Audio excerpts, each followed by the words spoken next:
은성백화점 VIP 라운지는 선택된 소수만을 위한 고요한 선격이었다. 바닥은 윤이 나는 대리석으로 깔려 있었고 벽에는 현대 미술가들의 추상화가 걸려 있었으며 공기 중에는 값비싼 원두 커피와 희미한 가죽 향이 감돌았다. 이곳의 모든 것은 부와 권력을 속삭이고 있었다. 그 속에서 한유진은 마치 다른 세상에서 온 사람처럼 보였다. 그녀는 값비싼 명품 브랜드의 옷이 아닌 편안해 보이는 면, 원피스에 수수한 카디건을 걸치고 있었다. 화장기 없는 얼굴과 질끈 묶은 머리는 라운지의 화려함과는 어울리지 않는 소박함을 자아냈다. 유진은 창가에 앉아 밖을 내다보며 자신만의 평온을 즐기고 있었다. 남편인 강민혁이 잠시 자리를 비운 사이 그녀는 이런 익명의 순간들을 소중히 여겼다. 아무도 그녀가 누구인지 알아보지 못하는 그저 평범한 사람으로 존재할 수 있는 자유. 하지만 그 평화는 오래가지 못했다. 날카로운 구두 소리가 대리석 바닥을 가르며 다가왔고 곧이어 그림자가 그녀의 테이블 위로 드리워졌다. 유진이 고개를 들자 완벽하게 재단된 유니폼을 입은 여자가 서 있었다. 그녀의 이름표에는 매니저 박서연이라고 적혀 있었다. 박서연 매니저는 능숙하게 위아래로 유진을 훑어보았다. 그녀의 눈빛에는 거의 감춰지지 않는 경멸이 담겨 있었다. 이런 곳에 어울리지 않는 차림새의 여자. 그녀는 직업적인 미소를 지었지만 그 미소는 눈까지 닿지 않았다. 박서연은 이런 종류의 사람들을 상대하는 데 익숙했다. 분수에 맞지 않는 허영심으로 이곳에 들어와 문제를 일으키거나 혹은 더 나쁜 경우 무언가를 훔치려는 사람들. 그녀는 오늘 아침 사라진 한정판 다이아몬드 브로치를 떠올렸다. 손님, 잠시 실례하겠습니다. 박서연의 목소리는 꿀처럼 달콤했지만 그 안에는 강철 같은 차가움이 숨어 있었다. 유진은 조용히 그녀를 바라보았다. 무슨 일이시죠? 유진의 목소리는 침착했다. 그녀의 평온함은 오히려 박서연의 의심을 더욱 부채질했다. 보통 이런 상황에 처한 사람들은 당황하거나 화를 내기 마련이었다. 저렇게 태연한 태도는 오히려 유죄의 증거처럼 느껴졌다. 박서연은 더 이상 망설이지 않고 본론으로 들어갔다. 죄송하지만 손님의 가방을 잠시 확인할 수 있을까요? 저희 매장에서 고가의 물품이 하나 사라져서요. 그 말이 라운지 안에 있던 다른 손님들의 귀에도 들릴 만큼 충분히 컸다. 순식간에 모든 시선이 유진에게로 쏠렸다. 수군거림이 파도처럼 퍼져나갔다. 저 여자였어. 어쩐지 옷차림이 좀 그렇더라니. 사람들의 편견은 날카로운 칼날이 되어 유진의 평곤을 배려했다. 하지만 유진의 표정에는 변화가 없었다.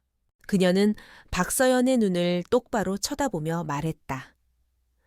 제가 왜 그래야 하죠? 제가 도둑이라는 증거라도 있습니까?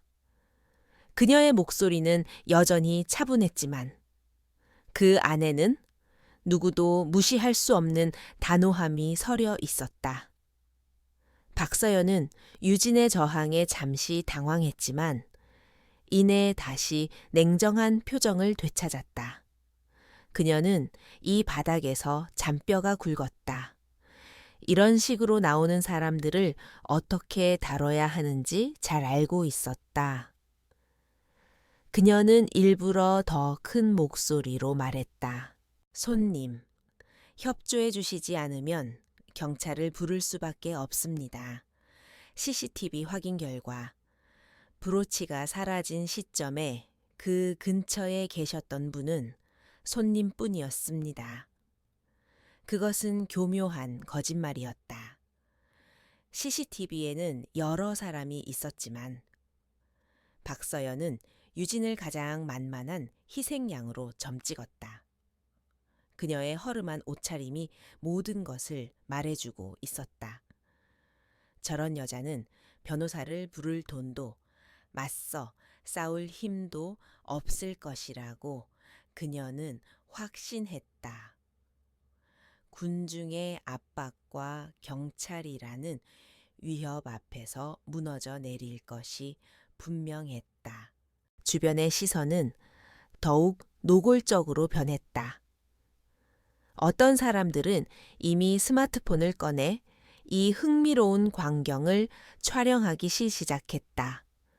한 여자가 고급 백화점에서 도둑으로 몰리는 장면. 내일 아침 인터넷을 뜨겁게 달굴 자극적인 이야기였다. 유진은 자신을 향한 수많은 눈빛과 카메라 렌즈를 느끼면서도 미동도 하지 않았다. 오히려 그녀의 머릿속은 차갑게 식어가고 있었다. 무언가 이상했다.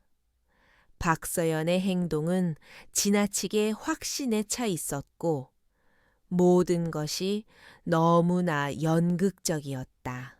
이것은 단순한 오해가 아니다. 이것은 잘 짜인 함정이다. 유진은 직감적으로 깨달았다. 과거, 그녀가 케르베로스라 불리던 시절에 날카로운 분석력이 되살아나고 있었다. 그녀는 박서연의 눈동자에서 스쳐 지나가는 미세한 불안감을 놓치지 않았다. 저 여자는 지금 연기를 하고 있다. 누군가의 지시를 받고 움직이는 꼭두각시일 뿐이다. 하지만 누구의 지시를 왜 하필 나를? 유진은 혼란스러운 생각들을 정리하며 조용히 입을 열었다. 좋아요. 경찰을 부르세요. 그리고 변호사도 부르겠습니다. 제 가방을 영장 없이 열어보는 순간. 당신과 이 백화점은 무고한 시민에 대한 명예훼손과 불법 수색의 대가를 치르게 될 겁니다. 유진의 말에는 조금의 망설임도 없었다. 그녀의 법적 지식과 단호한 태도에 박서연은 순간 말문이 막혔다. 그녀가 예상했던 반응이 아니었다. 보통 사람이라면 경찰이라는 말에 겁을 먹고 순순히 가방을 열어 보였을 것이다. 상황이 교착 상태에 빠지자 박서연은 더욱 초조해졌다. 이대로 물러설 수는 없었다. 만약 이 여자를 놓치고 진짜 범인을 찾지 못한다면 그 책임은 고스란히 자신이 져야 했다. 그녀는 자신의 경력을 걸고 도박을 하기로 결심했다. 좋습니다. 이게 당신의 선택이니 후회하지 마십시오. 그녀는 경비원에게 눈짓하며 전화를 하라는 신용을 했다. 라운지의 긴장감은 최고조에 달했다. 모두가 숨을 죽이고 다음 순간을 기다렸다. 바로 그때였다. 라운지 입구에서부터 무거운 기운이 느껴지며 소란이 일었다. 백화점의 총지배인과 임원들이 누군가 앞에서 허리를 굽신거리며 길을 안내하고 있었다. 그들의 얼굴에는 극도의 긴장감이 서려 있었다. 곧이어 한 남자가 모습을 드러냈다.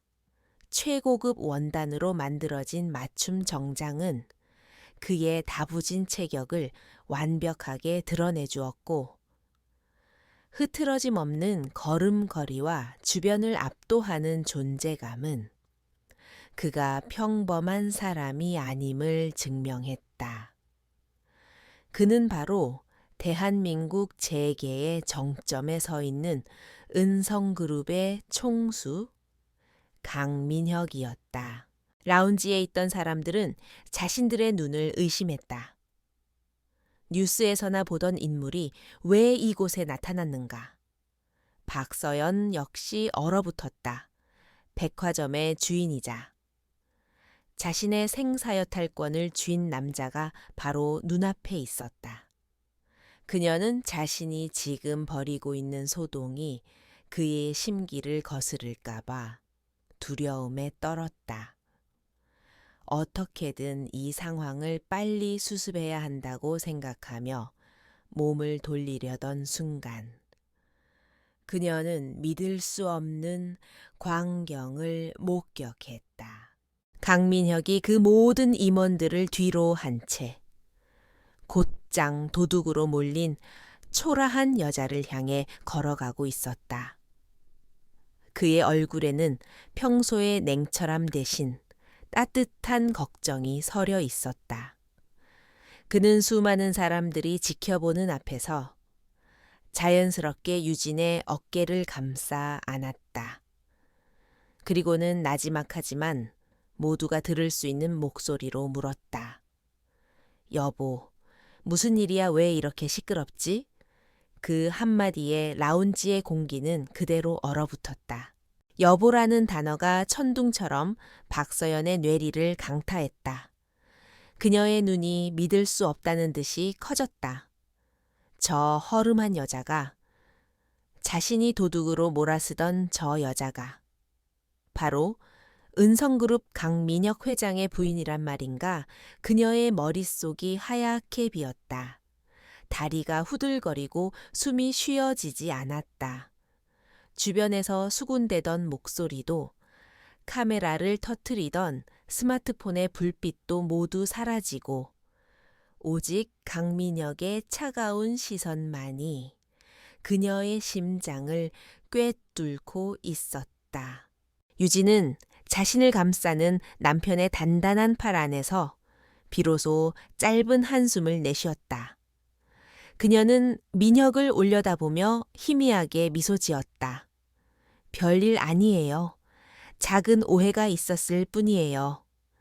하지만 강민혁의 시선은 이미 박서연에게 고정되어 있었다. 그의 눈빛은 방금 전 유진을 바라보던 따뜻함은 온데간데 없이 모든 것을 얼려버릴 듯한 분노로 이글거리고 있었다. 오해라고 감히 내 아내에게 무슨 짓을 한 건지 지금부터 똑똑히 설명해야 할 거다. 그의 목소리는 조용했지만 그 안에 담긴 위압감은 박서연을 그 자리에 못 박아 버렸다. 모든 상황은 이제 막 시작되고 있었다. So tu đôi ni phạc in giang cho thiệp tu chuông đùa thình. Viết lại chung yên bằng tiếng Hàn. Số thinking chắc chắn rồi. Chuông in giang chuột viết hoàn toàn bằng tiếng Hàn theo dung yêu cao ban giáo. Đuôi dài là nỗi đùng của chuông in một lần nữa chỉ bằng tiếng theo đôi. 추억 이츠 은성백화점 BBIP 라운지는 선택된 소수만을 위한 고요한 성격이었다. 바닥은 윤이 나는 대리석으로 깔려 있었고 벽에는 현대 미술가들의 추상화가 걸려 있었으며 공기 중에는 값비싼 원두 커피와 희미한 가죽향이 감돌았다. 이곳의 모든 것은 부와 권력을 속삭이고 있었다. 그 속에서 한유진은 마치 다른 세상에서 온 사람처럼 보였다. 그녀는 값비싼 명품 브랜드의 옷이 아닌 편안해 보이는 면 원피스에 수수한 캐디건을 걸치고 있었다. 화장기 없는 얼굴과 질끈 묶은 머리는 라운지의 화려함과는 어울리지 않는 소박함을 자아냈다. 유진은 창가에 앉아 밖을 내다보며 자신만의 편곤을 즐기고 있었다. 남편인 강민혁이 잠시 자리를 비운 사이 그녀는 이런 익명의 순간들을 소중히 여겼다. 아무도 그녀가 누구인지 알아보지 못하는 그저 평범한 사람으로 존재할 수 있는 자유. 하지만 그 평화는 오래가지 못했다. 날카로운 구두 소리가 대리석 바닥을 가르며 다가왔고 곧이어 그림자가 그녀의 테이블 위로 드리워졌다. 유진이 고개를 들자. 완벽하게 재단된 유니폼을 입은 여자가 서 있었다. 그녀의 이름표에는 매니저 박서연이라고 적혀 있었다. 박서연 매니저는 능숙하게 위아래로 유진을 훑어보았다. 그녀의 눈빛에는 거의 감춰지지 않는 경멸이 담겨 있었다. 이런 곳에 어울리지 않는 차림새의 여자. 그녀는 직업적인 미소를 지었지만 그 미소는 눈까지 닿지 않았다. 박서연은 이런 종류의 사람들을 상대하는데 익숙했다. 분수에 맞지 않는 허영심으로 이곳에 들어와 문제를 일으키거나 혹은 더 나쁜 경우 무언가를 훔치려는 사람들. 그녀는 오늘 아침 사라진 한정판 다이아몬드 브로치를 떠올렸다. 손님, 잠시 실례하겠습니다. 박서연의 목소리는 꿀처럼 달콤했지만 그 안에는 강철 같은 차가움이 숨어 있었다. 유진은 조용히 그녀를 바라보았다. 무슨 일이시죠? 유진의 목소리는 침착했다. 그녀의 평온함은 오히려 박서연의 의심을 더욱 부채질했다. 보통 이런 상황에 처한 사람들은 당황하거나 화를 내기 마련이었다. 저렇게 태연한 태도는 오히려 유죄의 증거처럼 느껴졌다. 박서연은 더 이상 망설이지 않고 본론으로 들어갔다. 죄송하지만 손님의 가방을 잠시 확인할 수 있을까요? 저희 매장에서 고가의 물품이 하나 사라져서요. 그 말이 라운지 안에 있던 다른 손님들의 귀에도 들릴 만큼 충분히 컸다. 순식간에 모든 시선이 유진에게로 쏠렸다. 수군거림이 파도처럼 퍼져나갔다. 저 여자였어. 어쩐지 옷차림이 좀 그렇더라니. 사람들의 편견은 날카로운 칼날이 되어 유진의 평온을 배려했다. 하지만 유진의 표정에는 변화가 없었다. 그녀는 박서연의 눈을 똑바로 쳐다보며 말했다. 제가 왜 그래야 하죠? 제가 도둑이라는 증거라도 있습니까? 그녀의 목소리는 여전히 차분했지만 그 안에는 누구도 무시할 수 없는 단호함이 서려 있었다. 박서연은 유진의 저항에 잠시 당황했지만 이내 다시 냉정한 표정을 되찾았다. 그녀는 이 바닥에서 잔뼈가 굵었다. 이런 식으로 나오는 사람들을 어떻게 다뤄야 하는지 잘 알고 있었다. 그녀는 일부러 더 큰 목소리로 말했다. 손님, 협조해 주시지 않으면 경찰을 부를 수밖에 없습니다. CCTV 확인 결과 브로치가 사라진 시점에 그 근처에 계셨던 분은 손님뿐이었습니다. 그것은 교묘한 거짓말이었다. CCTV에는 여러 사람이 있었지만 박서연은 유진을 가장 만만한 희생양으로 점찍었다. 그녀의 허름한 옷차림이 모든 것을 말해주고 있었다.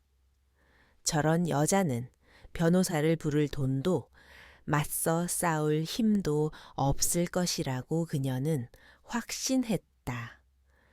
군중의 압박과 경찰이라는 위협 앞에서 무너져 내릴 것이 분명했다. 주변의 시선은 더욱 노골적으로 변했다. 어떤 사람들은 이미 스마트폰을 꺼내 이 흥미로운 광경을 촬영하기 시작했다. 한 여자가 고급 백화점에서 도둑으로 몰리는 장면, 내일 아침 인터넷을 뜨겁게 달굴 자극적인 이야기였다. 유진은 자신을 향한 수많은 눈빛과 카메라 렌즈를 느끼면서도 미동도 하지 않았다. 오히려 그녀의 머릿속은 차갑게 식어가고 있었다. 무언가 이상했다. 박서연의 행동은 지나치게 확신에 차 있었고 모든 것이 너무나 연극적이었다. 이것은 단순한 오해가 아니다. 이것은 잘 짜인 함정이다. 유진은 직감적으로 깨달았다. 과거, 그녀가 케르베로스라 불리던 시절에 날카로운 분석력이 되살아나고 있었다. 그녀는 박서연의 눈동자에서 스쳐 지나가는 미세한 불안감을 놓치지 않았다. 저 여자는 지금 연기를 하고 있다. 누군가의 지시를 받고 움직이는 꼭두각시일 뿐이다. 하지만 누구의 지시를 왜 하필 나를, 유진은 혼란스러운 생각들을 정리하며 조용히 입을 열었다. 좋아요. 경찰을 부르세요. 그리고 변호사도 부르겠습니다. 제 가방을 영장 없이 열어보는 순간, 당신과 이 백화점은 무고한 시민에 대한 명예훼손과 불법 수색의 대가를 치르게 될 겁니다. 유진의 말에는 조금의 망설임도 없었다. 그녀의 법적 지식과 단호한 태도에 박서연은 순간 말문이 막혔다. 그녀가 예상했던 반응이 아니었다. 보통 사람이라면 경찰이라는 말에 겁을 먹고 순수운이 가방을 열어 보였을 것이다. 상황이 교착 상태에 빠지자 박서연은 더욱 초조해졌다. 이대로 물러설 수는 없었다. 만약 이 여자를 놓치고 진짜 범인을 찾지 못한다면 그 책임은 고스란히 자신이 져야 했다. 그녀는 자신의 경력을 걸고 도박을 하기로 결심했다. 좋습니다. 이게 당신의 선택이니 후회하지 마십시오. 그녀는 경비원에게 눈짓하며 전화를 하라는 신용을 했다. 라운지의 긴장감은 최고조에 달했다. 모두가 숨을 죽이고 다음 순간을 기다렸다. 바로 그때였다. 라운지 입구에서부터 무거운 기운이 느껴지며 소란이 일었다. 백화점의 총지배인과 임원들이 누군가 앞에서 허리를 굽신거리며 길을 안내하고 있었다. 그들의 얼굴에는 극도의 긴장감이 서려 있었다. 곧이어 한 남자가 모습을 드러냈다. 최고급 원단으로 만들어진 맞춤 정장은 그의 다부진 체격을 완벽하게 드러내 주었고 흐트러짐 없는 걸음걸이와 주변을 압도하는 존재감은 그가 평범한 사람이 아님을 증명했다. 그는 바로 대한민국 재계의 정점에 서 있는 은성그룹의 총수 강민혁이었다. 라운지에 있던 사람들은 자신들의 눈을 의심했다. 뉴스에서나 보던 인물이 왜 이곳에 나타났는가? 박서연 역시 얼어붙었다. 백화점의 주인이자 자신의 생사여탈권을 쥐인 남자가 바로 눈앞에 있었다. 그녀는 자신이 지금 벌이고 있는 소동이 그의 심기를 거스를까봐 두려움에 떨었다. 어떻게든 이 상황을 빨리 수습해야 한다고 생각하며 몸을 돌리려던 순간 그녀는 믿을 수 없는 광경을 목격했다. 강민혁이 그 모든 임원들을 뒤로 한 채 곧장 도둑으로 몰린 초라한 여자를 향해 걸어가고 있었다. 그의 얼굴에는 평소의 냉철함 대신 따뜻한 걱정이 서려 있었다. 그는 수많은 사람들이 지켜보는 앞에서 자연스럽게 유진의 어깨를 감싸 안았다. 그리고는 나지막하지만 모두가 들을 수 있는 목소리로 물었다. 여보, 무슨 일이야? 왜 이렇게 시끄럽지? 그 한마디에 라운지의 공기는 그대로 얼어붙었다. 여보라는 단어가 천둥처럼 박서연의 뇌리를 강타했다.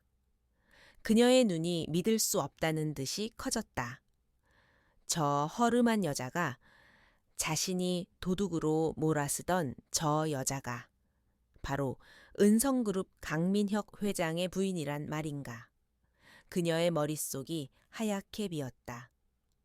다리가 후들거리고 숨이 쉬어지지 않았다. 주변에서 수군대던 목소리도, 카메라를 터뜨리던 스마트폰의 불빛도 모두 사라지고 오직 강민혁의 차가운 시선만이 그녀의 심장을 꿰뚫고 있었다. 유진은 자신을 감싸는 남편의 단단한 팔 안에서 비로소 짧은 한숨을 내쉬었다. 그녀는 민혁을 올려다보며 희미하게 미소 지었다. 별일 아니에요. 작은 오해가 있었을 뿐이에요. 하지만 강민혁의 시선은 이미 박서연에게 고정되어 있었다. 그의 눈빛은 방금 전 유진을 바라보던 따뜻함은 온데간데 없이 모든 것을 얼려버릴 듯한 분노로 이글거리고 있었다. 오해라고 감히 내 아내에게 무슨 짓을 한 건지 지금부터 똑똑히 설명해야 할 거다. 그의 목소리는 조용했지만 그 안에 담긴 위압감은 박서연을 그 자리에 못 박아버렸다. 모든 상황은 이제 막 시작되고 있었다. Số thứ 48, Giang Cho Tiep Thuc Chuang Du. Viet Lai Chuang It's Bang Tiếng Hàn. Show Thinking Chao Ban. Tôi chẳng nan chuột yêu cầu của ban về Viet Lai Chuang. Uan Bang Tiếng Hàn. Nu tôi chẳng trin bay o hai phần hoi trus. Chuang in Jan Josh Hoan Tan và Viet Hoan Tuan Bang Tiếng Han Theo Jung Yu Cao Ban Giao. Noi Dung Qua Chuang Jan Josh Kung Gap Jai Ju. Kole Ban Muan Day Joy Modu Chi Tiet No Ju Trong Noi Dong Qua Chuang Này. Hay Ban Ja San Sang Jit Chung Ta Tiep Tuk Voi. Đi Bien Tiep Theo Qua Cao Chuyen. Nếu Ban Jan Hay Long Voi Chuang In Chin Vui Long Ra Lin. Tiep Tu Chuang Du. Je Tôi Ko De Viet Tiep Phan Tiep Theo. Noi Han Yu Jin Bat Giao Ưng Hi Ngo Rang Jai Khong. Phai La Một Su Hiu Lam John Gian Malay Một Kai Be Ku Chu Jich. 아주 Viet Tiếng Han Bao Gio. Show Thinking Chao Ban. Tôi giờ Viet Chung Uan Bang Tiếng Han O He Phan Hoi Giao Tien. Jung Theo Yo Cao Ban Giao Qua Ban La. Ngon Ngu Han Quotes. Collaja Komot Shoot Hamlan. Nhung Toi Rat Vui Vi Bai Gio Moi Tu Cha Ro Rang. La Mot Ai Joak Lap Trin Je Ho Tro. Toi Ko De Viet Vak Sulin Hiun Gon Gu Hats Nhao Theo Yeo Cao. Chung Ta Ko De Tiep Tuk Cao Chuyen Joak Roi. Ban Chi Ka Ra Len. Tiep Tuk Chuang Du và Thôi Se Bat Giao Viet Ngay Phan Tiep Theo Jai Kich Tina. Viet Lai Tu Chuang Uan Bang Tien Han. Show Thinking Juak Thôi. Dê Jam Bao Chung Ta Chung Bat Giao Lai Mot Chash Ro Rangs. Thôi Se Chung Kap Lai Toan Bo Noi Dung Chung In Bang Tien Han Mot Lan Nua. Sau khi ban Jos Songs. Hoi Ra Len Tiep Tu Chuang Dus. Je Chung Ta Tiep Tu Cao Chuyen. 총 2화. 은성백화점 VVIP 라운지는 선택된 소수만을 위한 고요한 성격이었다.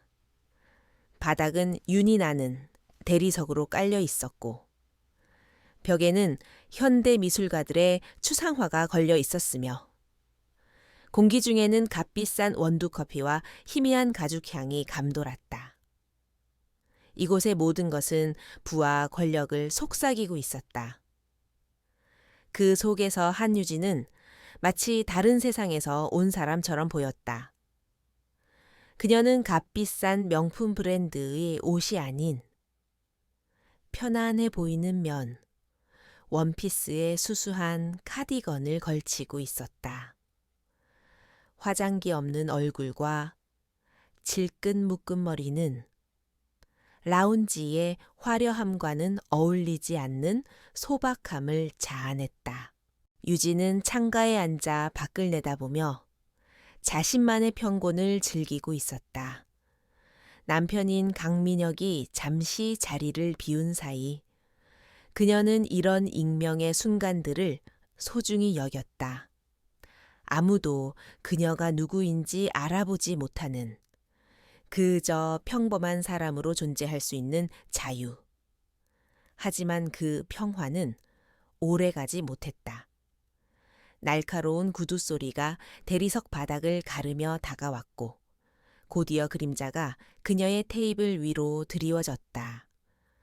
유진이 고개를 들자 완벽하게 재단된 유니폼을 입은 여자가 서 있었다. 그녀의 이름표에는 매니저 박서연이라고 적혀 있었다. 박서연 매니저는 능숙하게 위아래로 유진을 훑어보았다. 그녀의 눈빛에는 거의 감춰지지 않는 경멸이 담겨 있었다. 이런 곳에 어울리지 않는 차림새의 여자. 그녀는 직업적인 미소를 지었지만 그 미소는 눈까지 닿지 않았다. 박서연은 이런 종류의 사람들을 상대하는 데 익숙했다.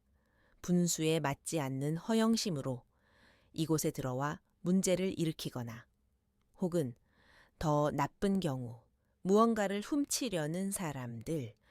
그녀는 오늘 아침 사라진 한정판 다이아몬드 브로치를 떠올렸다. 손님, 잠시 실례하겠습니다. 박서연의 목소리는 꿀처럼 달콤했지만 그 안에는 강철 같은 차가움이 숨어 있었다. 유진은 조용히 그녀를 바라보았다.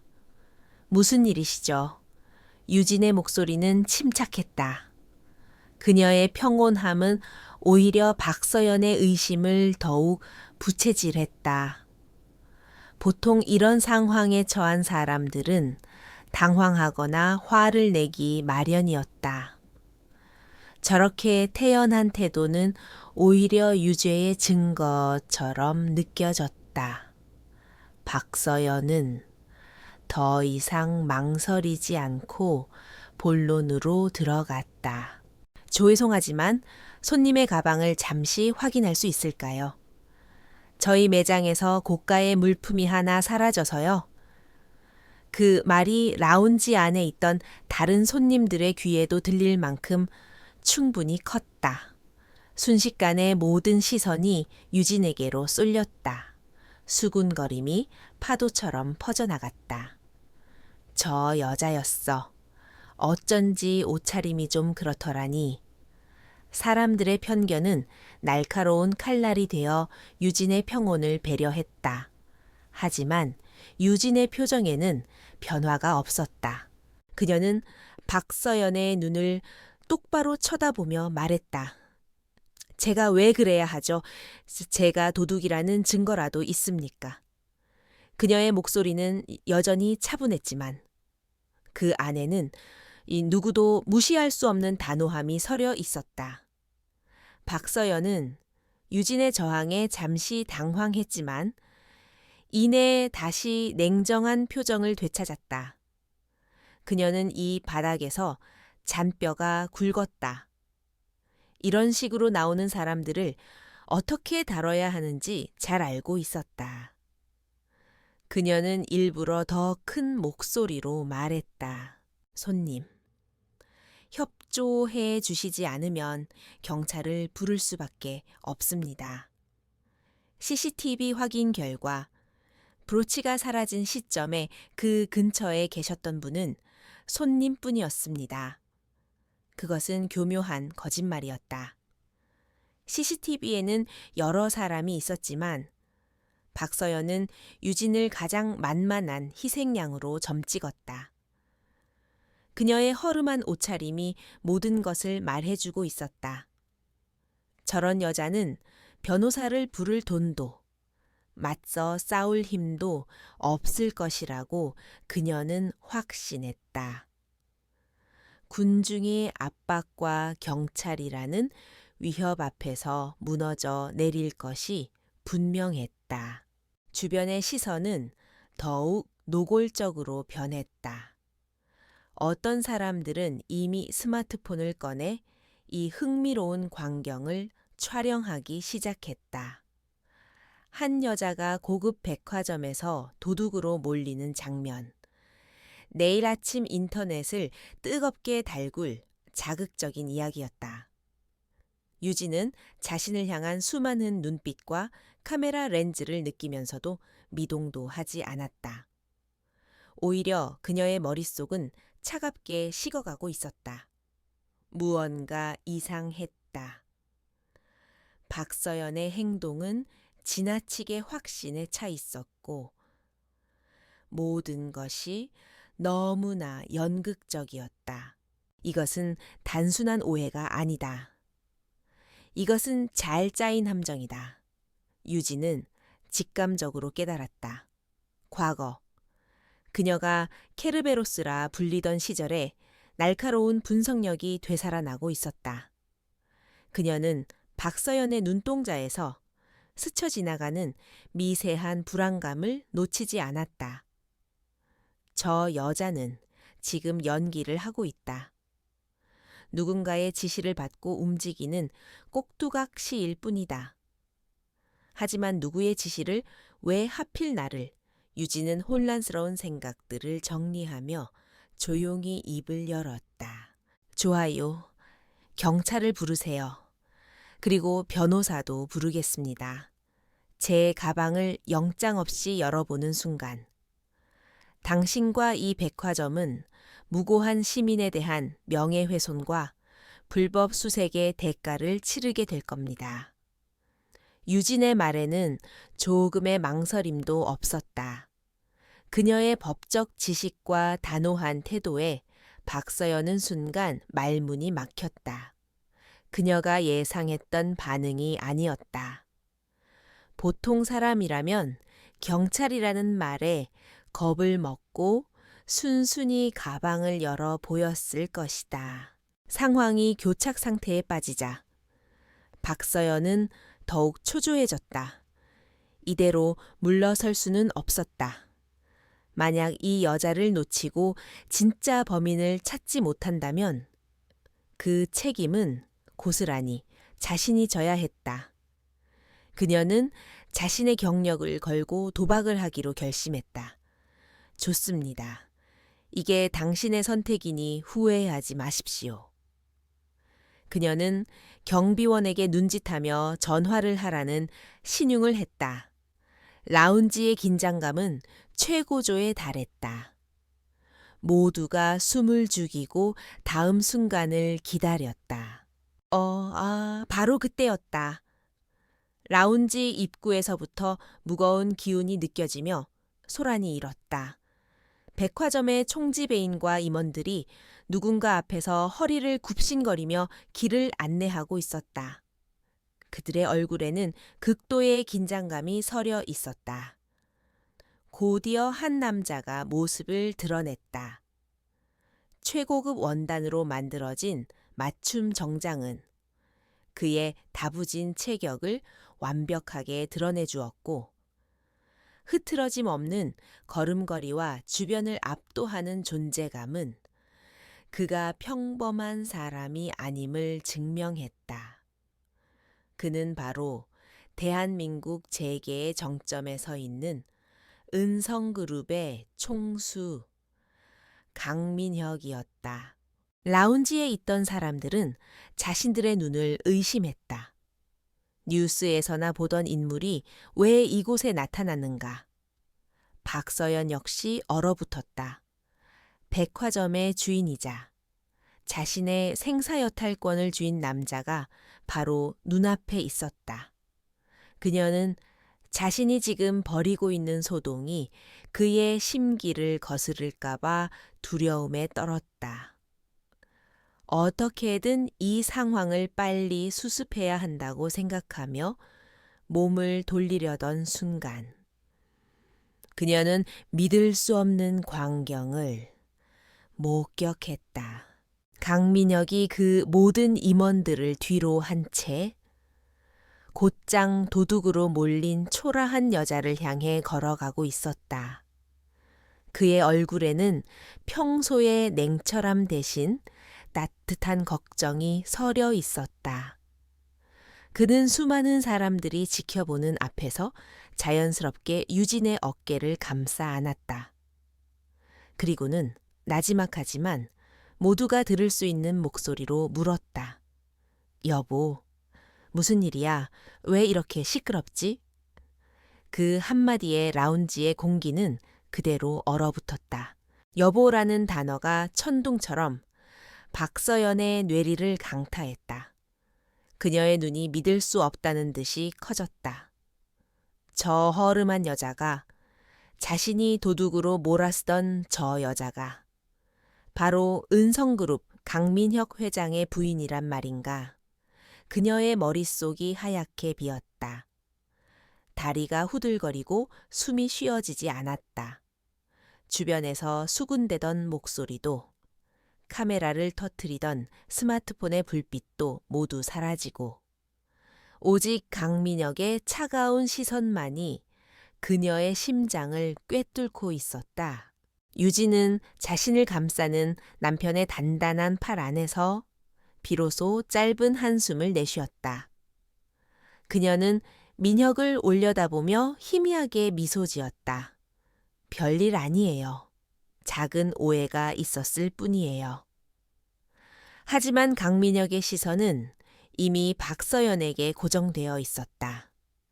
그의 눈빛은 방금 전 유진을 바라보던 따뜻함은 온데간데 없이 모든 것을 얼려버릴 듯한 분노로 이글거리고 있었다. 오해라고 감히 내 아내에게 무슨 짓을 한 건지 지금부터 똑똑히 설명해야 할 거다. 그의 목소리는 조용했지만 그 안에 담긴 위압감은 박서연을 그 자리에 못 박아 버렸다. 모든 상황은 이제 막 시작되고 있었다. 강민혁의 마지막 말은 VVIP 라운지 전체를 얼어붙게 만든 서리빨 같은 선고였다. 박서연 매니저의 얼굴은 종이장처럼 하얗게 질렸고 그녀의 몸은 가늘게 떨리고 있었다. 방금 전까지 유진을 향해 쏘아붙이던 그 당당함은 온데간데 없이 사라지고 오직 생존 본능에서 비롯된 원초적인 공포만이 남아 그녀의 전신을 지배했다. 주변을 둘러쌌던 구경꾼들은 자신들이 무슨 짓을 저질렀는지 깨닫고는 슬금슬금 뒷걸음질 치기 시작했다. 은성그룹 회장의 아내를 도둑으로 몰아쓰는 장면을 촬영하고 조롱했던 것이다. 그 대가가 얼마나 끔찍할지 상상조차 할 수 없었다.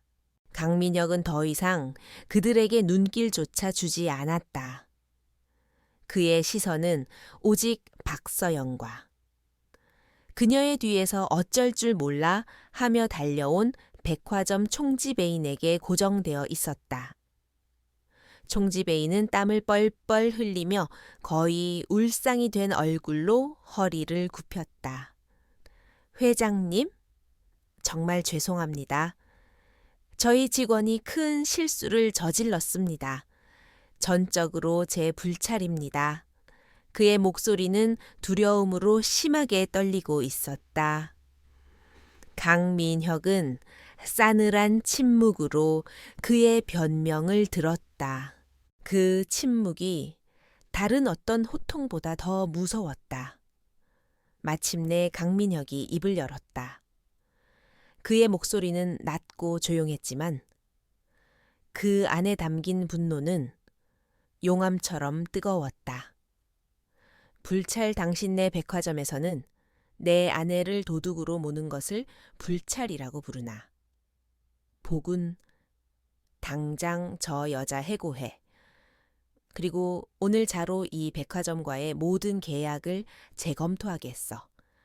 내 변호사팀이 곧 연락할 테니 그렇게 알고 있어. 그것은 사형 선고와도 같았다. 은성그룹과의 계약이 끊긴다는 것은 이 백화점의 존립 자체가 위태로워진다는 의미였다. 그제야 정신을 차린 박서연이 무릎을 꿇었다.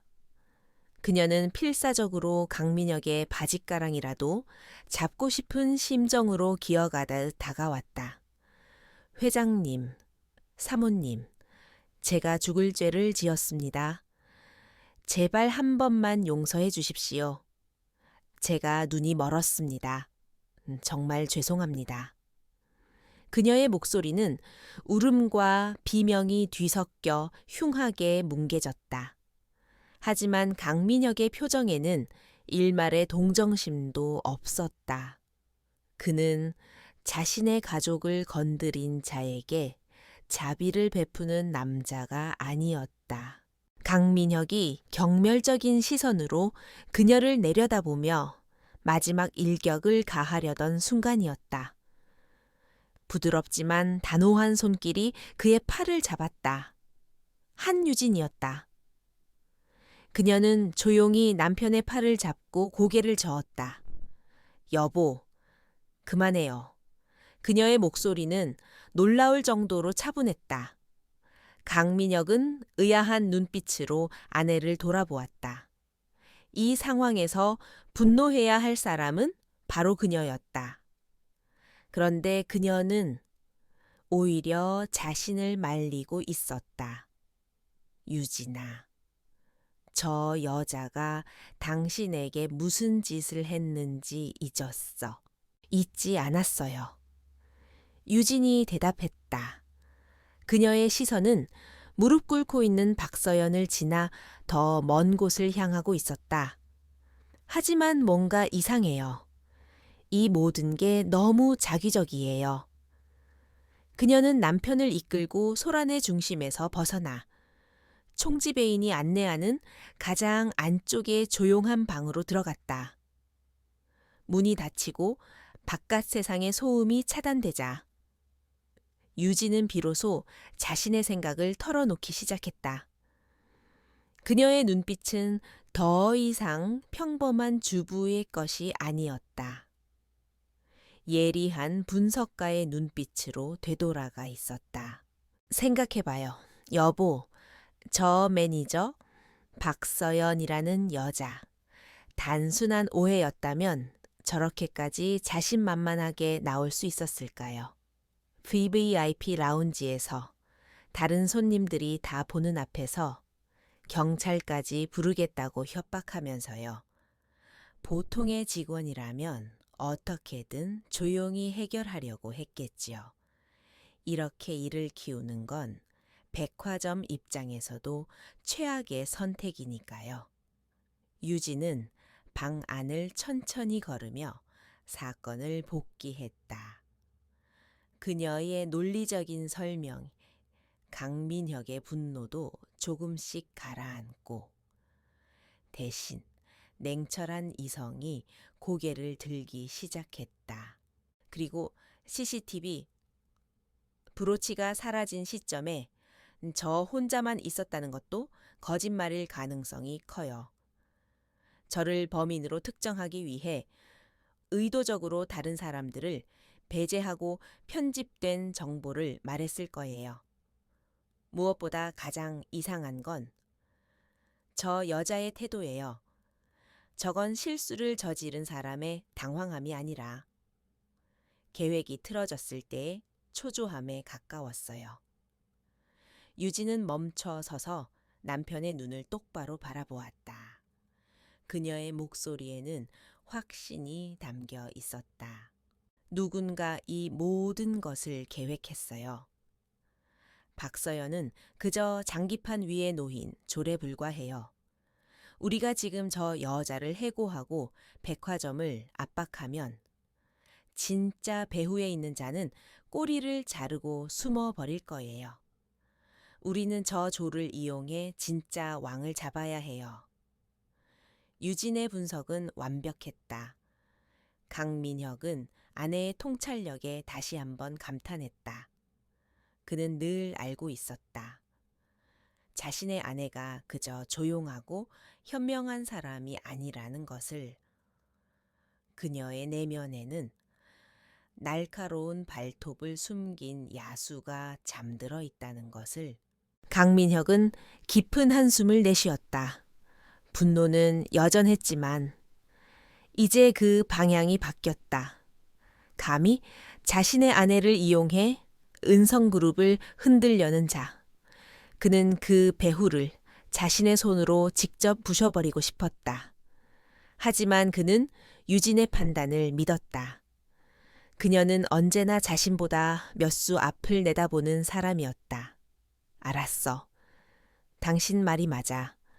그럼 어떻게 할까? 당신이 원하는 대로 움직여주지. 그의 말에 유진의 입가에 희미한 미소가 번졌다. 일단, 저 매니저를 해고하지 마세요. 대신 정직 처분을 내리고 철저한 내부 감사를 진행하라고 하세요. 그리고 백화점 측에 공식적인 사과를 받는 선에서 마무리하는 것처럼 보여주는 거예요. 그러면 배후에 있는 자는 우리가 속았다고 생각하고 안심하겠죠. 경계심을 풀고 분명 다시 움직일 거예요. 그때 우리가 그 꼬리를 잡는 거예요. 이것이 바로 그녀가 그린 큰 그림이었다. 적을 속이기 위한 전략적인 후퇴. 강민혁은 고개를 끄덕였다. 그는 즉시 총지배인을 방으로 불렀다. 그리고는 유진이 말한 대로 지시를 내렸다.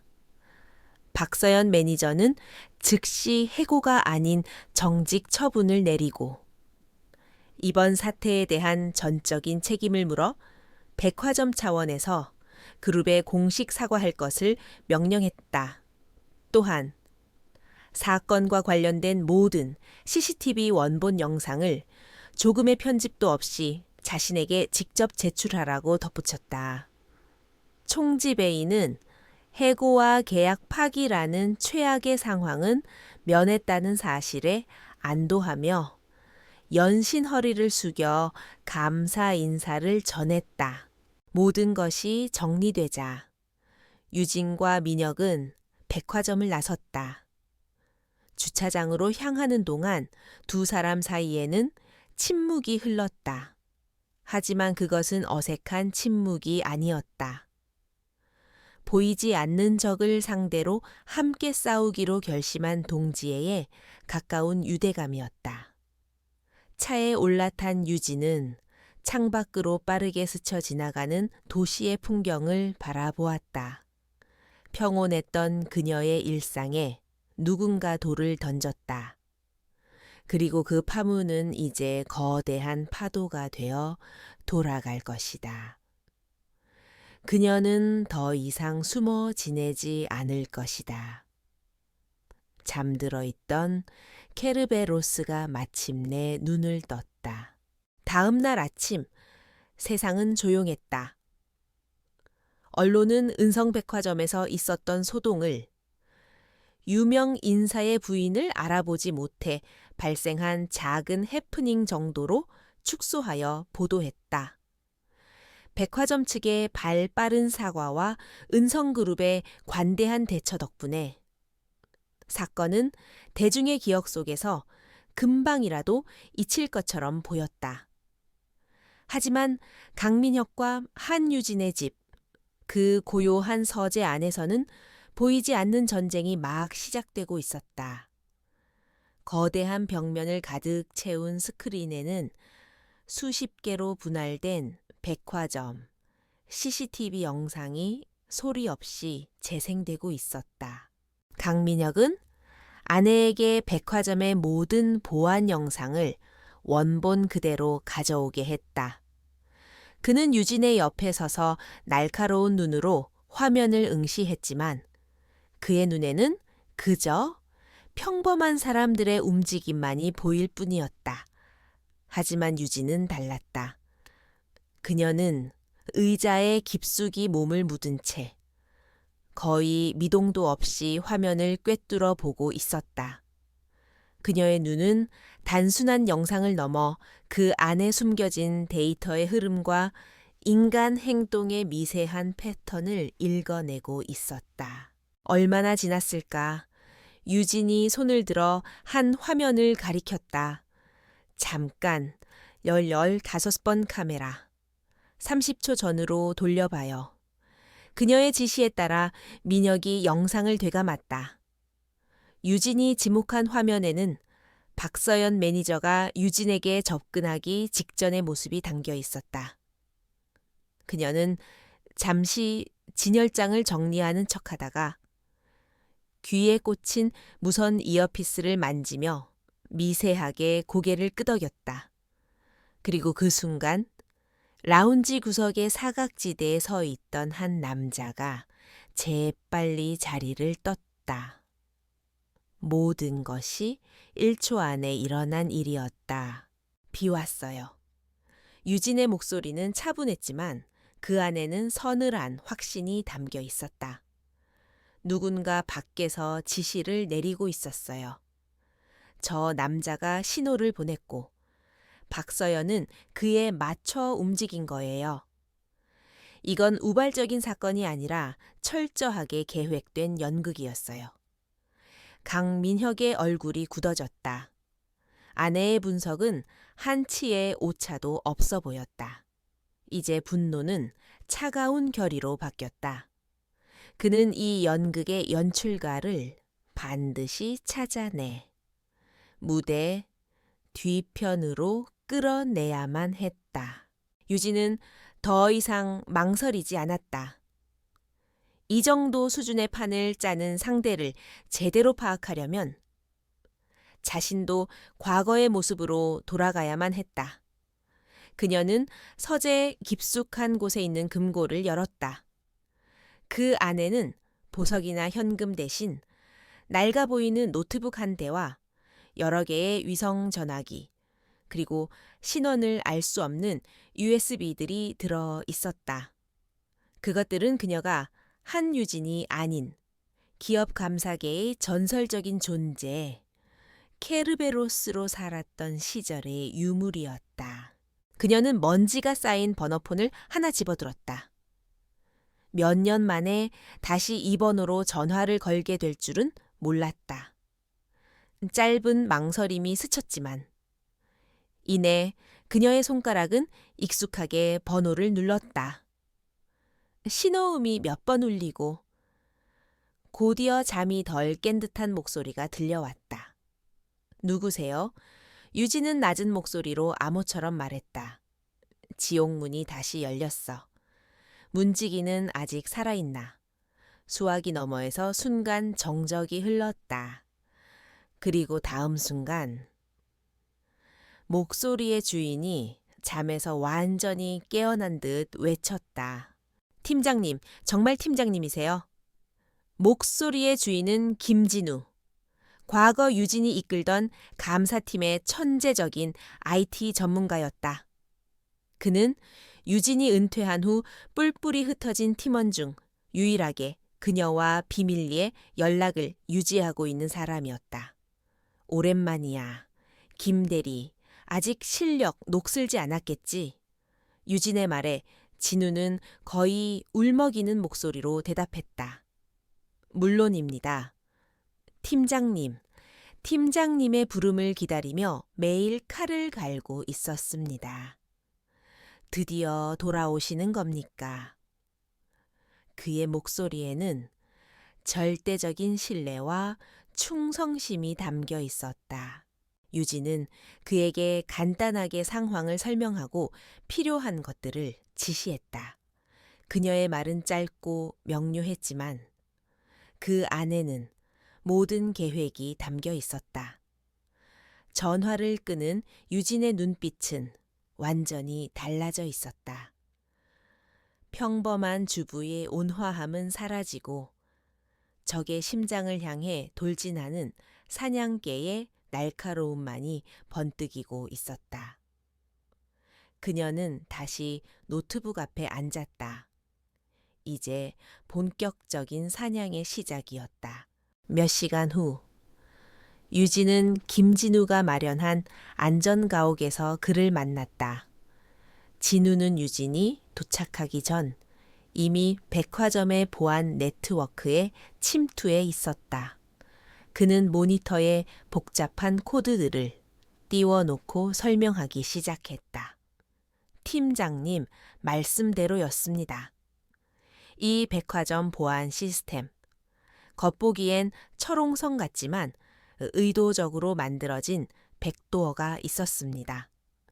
관리자 최고 등급의 권한으로만 접근 가능한 통로죠. 누군가 내부 정보를 빼돌리거나 외부에서 시스템을 조작하기 위해 만들어 놓은 겁니다. 유진은 고개를 끄덕였다. 예상했던 바였다. 재고 관리 시스템이랑 VIP 고객 데이터베이스에 접근해주도. 그녀의 지시에 진우의 손가락이 키보드 위에서 춤을 추기 시작했다. 수많은 데이터가 화면 위로 쏟아져 내렸다.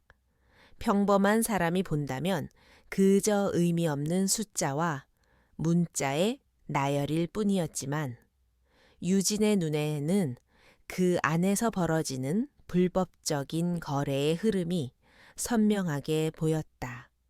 그녀는 마치 오케스트라의 지휘자처럼 방대한 데이터 속에서 불협화음을 정확히 집어냈다. 찾았어? 유진이 나지막이 말했다. 그녀의 손가락이 한 파일을 가리켰다. 문제의 다이아몬드 브로치였다. 공식적인 재고 기록에는 해당 제품이 본사로 반품 처리된 것으로 나와 있었다. 하지만 진우가 복원한 VIP 고객의 비밀 거래 내역에는 바로 그날 그 브로치가 익명의 고객에게 현금으로 팔린 것으로 기록되어 있었다. 두 개의 장부, 하나는 공식적인 것, 다른 하나는 그림자 속에서 이루어지는 은밀한 거래를 위한 것이었다. 이것은 명백한 횡령이자 자금 세탁의 증거였다. 그들은 같은 방식으로 다른 고가품들의 기록을 추적하기 시작했다. 사라졌다고 보고된 수많은 보석과 시계들이 실제로는 비밀 VIP들에게 팔려나가고 있었다. 그리고 그 거래 자금은 여러 개의 유령 회사를 거쳐 흔적을 감추고 있었다. 박서연은 이 거대한 범죄의 일부에 불과했다. 그녀는 VIP 고객을 관리하며 실무를 담당하는 하수인이었고 진짜 몸통은 더 높은 곳에 있었다. 유진과 진우는 돈의 흐름을 끈질기게 추적했다. 몇 시간 동안의 치열한 추적 끝에 마침내 그들은 자금 세탁의 종착지에 가까워졌다. 돈은 여러 단계의 복잡한 세탁 과정을 거쳐 해외의 한 투자 회사로 흘러 들어가고 있었다. 그 투자 회사의 이름은 표면적으로는 아무런 문제가 없어 보였다. 하지만 김진우가 숨겨진 서버 기록을 해킹해 소유주를 추적한 순간 두 사람의 표정이 굳어졌다. 그 투자 회사의 실소유주는 바로 은성그룹의 가장 강력한 경쟁자, 해진그룹의 오영태 전무였다. 이제 모든 조각이 맞춰졌다. 이것은 단순한 횡령 사건이 아니었다. 은성그룹을 향한 해진그룹의 교묘하고 악랄한 공격이었다. 해진그룹 본사 50층. 오영태 전무의 집무실은 그의 성격만큼이나 차갑고 정교했다. 통유리창 너머로 도시의 정형이 장난감처럼 펼쳐져 있었고 방 안에는 최소한의 가구만이 완벽한 질서 속에 놓여 있었다. 그는 거대한 책상에 앉아 은성백화점 사태에 대한 최종 보고서를 읽고 있었다. 그의 입에는 만족스러운 미소가 걸려 있었다. 강민혁이 예상보다 싱겁게 물러섰다. 매니저 한 명을 정직시키는 선에서 마무리를 하다니 그답지 않은 미온적인 대처였다. 오영태는 강민혁의 아내가 그저 운 좋게 재벌계 입성한 평범한 여자일 뿐이라고 결론 내렸다. 자신의 남편에게 쪼르르 달려가 일러 바치는 것 외에는 할 줄 아는 게 없는. 그는 이번 일을 통해 은성그룹의 내부 보안과 위기 대응 시스템에 허점이 많다는 것을 확인한 것만으로도 충분한 수확이라고 생각했다. 이제 다음 단계의 공격을 계획하기 위해 보고서를 덮으려던 순간 그의 비서 전용선으로 전회화가 걸려왔다. 발신자는 박서연이었다. 그는 짜증스러운 표정으로 전화를 받았다. 무슨 일이야? 조용히 있으라고 했을 텐데. 수화기 너머로 박서연의 다급하고 떨리는 목소리가 들려왔다. 전무님, 큰일 났습니다. 내부 감사가 시작됐는데 분위기가 이상합니다. 그냥 이번 사건에 대한 문책이 아닙니다. 지난 3년간의 모든 VIP 거래 내역과 재고 관리 기록을 전부 요구하고 있습니다. 마치 처음부터 무언가를 알고 파고드는 것 같습니다. 그 말에 오영태의 미소가 사라졌다. 단순한 문책성 감사가 아니다. 3년간의 기록. 이것은 강민혁의 스타일이 아니었다. 그는 분노하면 눈앞의 것을 부셔버리는 저돌적인 인물이지. 이렇게 조용하고 치밀하게 파고드는 타입이 아니었다. 그렇다면 이 모든 것을 지휘하는 것은 강민혁이 아니다. 다른 누군가가 있다. 설마. 그의 아내 오영태는 즉시 자신의 정보팀의 한유진이라는 여자의 모든 것을 샅샅이 뒤져보라고 지시했다. 그녀의 과거, 학력, 경력, 인간관계까지 먼지 한 톨까지 놓치지 말라고 명령했다. 결과는 예상보다 빨리 나왔고 그 내용은 오영태를 완전히 얼어붙게 만들었다. 한유진. 그녀는 평범한 주부가 아니었다. 결혼 전 그녀의 이름 앞에는 늘 케르베로스라는 별명이 따라다녔다. 수많은 기업의 비자금과 횡령을 파헤쳐 지옥으로 보낸 전설적인 기업 감사팀장. 몇 년 전 은성그룹과의 마지막 프로젝트를 끝으로 연기처럼 사라졌던 바로 그 인물이었다. 그리고 그녀의 마지막 프로젝트 상대가 바로 해진그룹이 해외 자회사 중 하나였다. 오영태의 등줄기에 식은땀이 흘렀다. 모든 것이 명확해졌다. 한유진은 우연히 걸려든 것이 아니었다. 어쩌면 처음부터 그의 계획을 꿰뚫어 보고 있었을지도 모른다. 강민혁의 미온적인 대처는 분노가 없어서가 아니라 아내에게 사냥할 시간을 벌어주기 위한 연막 작전이었던 것이다. 그는 자신이 호랑이를 건드린 것이 아니라 잠자는 용의 코털을 건드렸다는 사실을 깨달았다. 이대로 두면 모든 것이 파멸로 이어질 것이다. 그는 즉시 부에게 새로운 명령을 내렸다. 그의 목소리는 이전보다 훨씬 더 차갑고 잔인해져 있었다. 한유진을 막아. 하지만 절대 그녀의 몸에 손을 대거나 흔적을 남기지 마. 그 여자가 자신이 얼마나 위험한 게임에 발을 들였는지 깨닫게 해주는 거야. 조용하고 은밀한 경고를 보내. 그녀가 가장 아끼는 것, 그녀의 과거를 이용해. 오영태는 정보팀이 보고한 자료에서 한유진이 결혼 후에도 처분하지 않고 남겨둔 낡은 아파트의 존재를 떠올렸다. 그녀의 부모님이 살던 곳, 그녀의 추억이 담긴 장소였다. 같은 시각, 유진은 김진우와 함께 안전가옥에서 해진그룹의 자금 흐름을 분석하고 있었다. 오영태라는 목표는 특정했지만 그의 불법 자금을 묶을 결정적인 증거가 부족했다.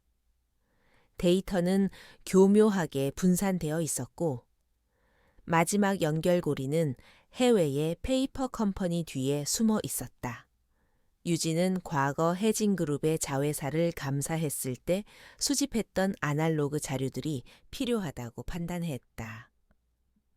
암호화된 USB와는 별개로 그녀만이 해독할 수 있는 방식으로 기록해둔 비공식 파일들이었다. 그리고 그 자료들은 그녀의 낡은 아파트에 잠들어 있었다. 유진은 민혁에게는 알리지 않고 조용히 아파트로 향했다. 그곳은 시간이 멈춘 듯한 공간이었다. 부모님의 손때가 묻은 가구들과 빛바랜 사진들. 그녀는 이곳에 오면 마음이 평온해지곤 했다. 하지만 문을 열고 들어서는 순간 그녀의 예리한 감각이 미세한 위화감을 감지했다. 공기의 흐름이 달랐다. 아주 희미하지만 낯선 향수 냄새가 남아 있었다. 그녀는 걸음을 멈추고 온 신경을 곤두세웠다. 그녀는 천천히 집 안을 둘러보았다. 모든 것이 제자리에 있는 것처럼 보였다. 하지만 그녀는 알고 있었다. 누군가 다녀갔다는 것을. 거실 테이블 위에 놓인 잡지의 각도가 미세하게 틀어져 있었다. 서재의 책장에 꽂힌 책 한 권이 다른 책들보다 몇 밀리미터 더 튀어나와 있었다. 침입자는 프로였다. 보통 사람이라면 절대 눈치채지 못할 만큼 흔적을 남기지 않았다. 하지만 그는 한유진, 케르베로스를 상대하고 있다는 사실을 몰랐다. 유진은 천천히 자신의 옛 작업 공간이었던 작은 방으로 들어갔다. 그리고 그곳에서 침입자가 남긴 명백한 메시지를 발견했다. 낡은 책상 위, 그녀가 쓰던 팽고지 옆에 하얀 장미 한 송이가 놓여 있었다. 조화도 말린 꽃도 아닌 방금 꺾어온 것처럼 싱싱한 생화였다. 그리고 그 장미는 가시가 모두 제거된 상태였다. 이것은 단순한 경고가 아니었다. 우리는 너를 알고 있다. 너의 과거도, 너의 현재도 더 이상 파고들면 이 장미처럼 너의 날카로운 발톱도 모두 뽑아버릴 것이다. 라는 무언의 협박이었다. 유진은 잠시 동안 말없이 그 흰 장미를 내려다보았다. 침입자는 그녀가 공포에 질려 물러서기를 바랐을 것이다. 하지만 그의 계산은 틀렸다. 유진의 눈에는 두려움 대신 차가운 분노가 타오르기 시작했다. 적은 마침내 자신의 존재를 드러냈다. 숨어서 비열한 수를 쓰는 겁쟁이들.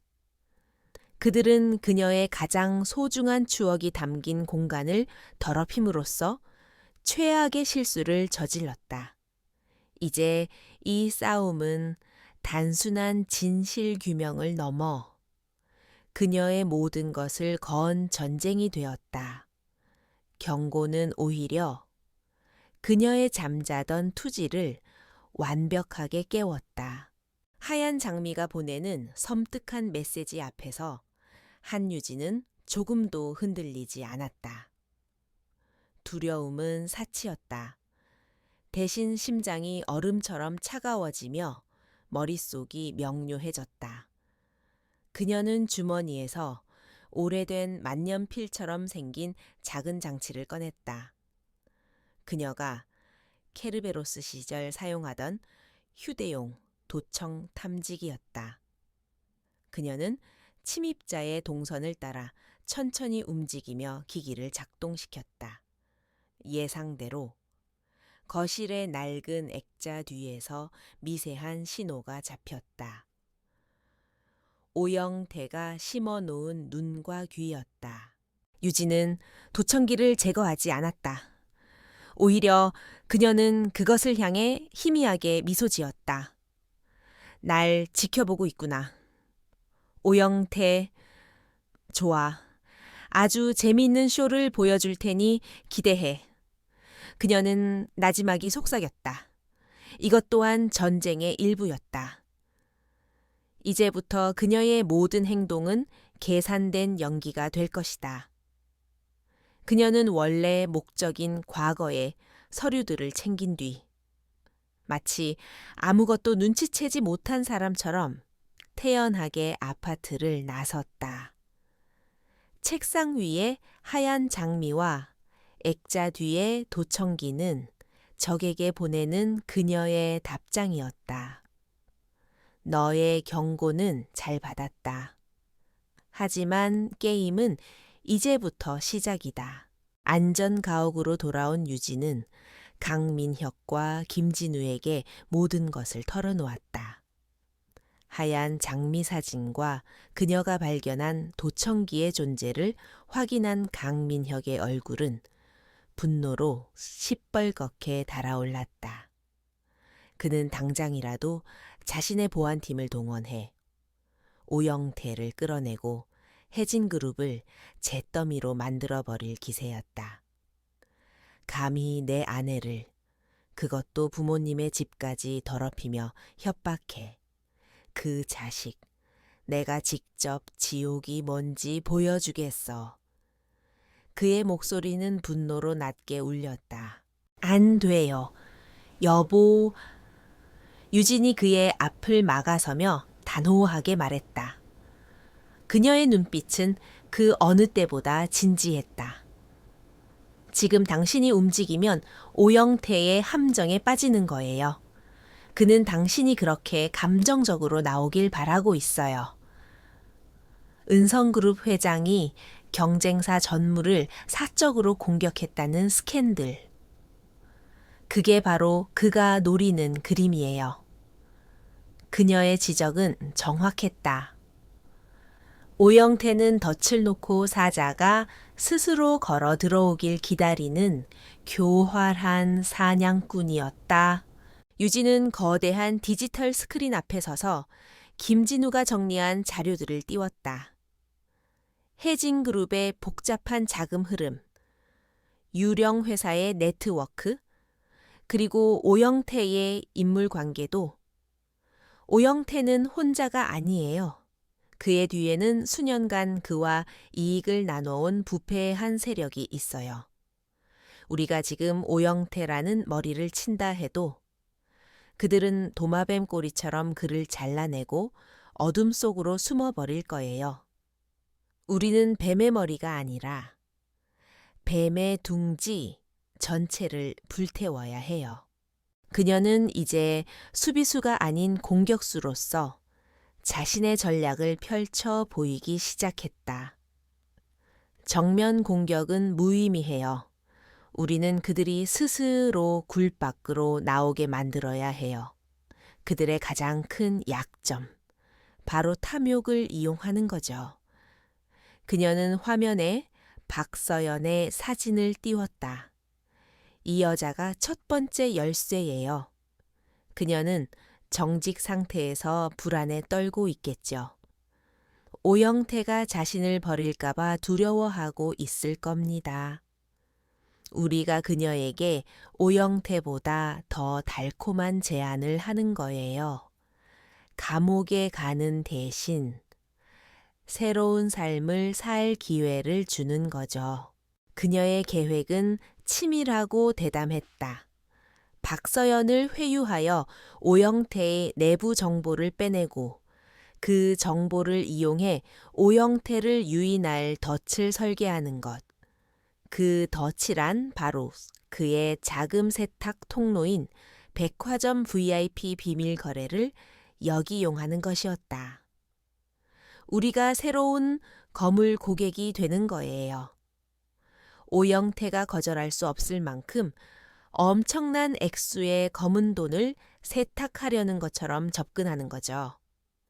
그의 탐욕이 이성을 마비시키는 순간, 우리는 그가 자신의 범죄를 스스로 증명하게 만들 수 있어요. 강민혁은 아내의 전략을 들으며 타오르던 분노가 감탄으로 바뀌는 것을 느꼈다. 그녀는 단순히 똑똑한 것이 아니었다. 그녀는 거대한 전장을 내려다보며 승리를 설계하는 장군이었다. 그는 자신의 방식이 얼마나 단편적이고 어리석었는지 깨달았다. 그는 유진의 어깨를 잡으며 말했다. 좋아. 이제부터 이 작전의 총지휘는 당신이야. 필요한 건 뭐든지 말해.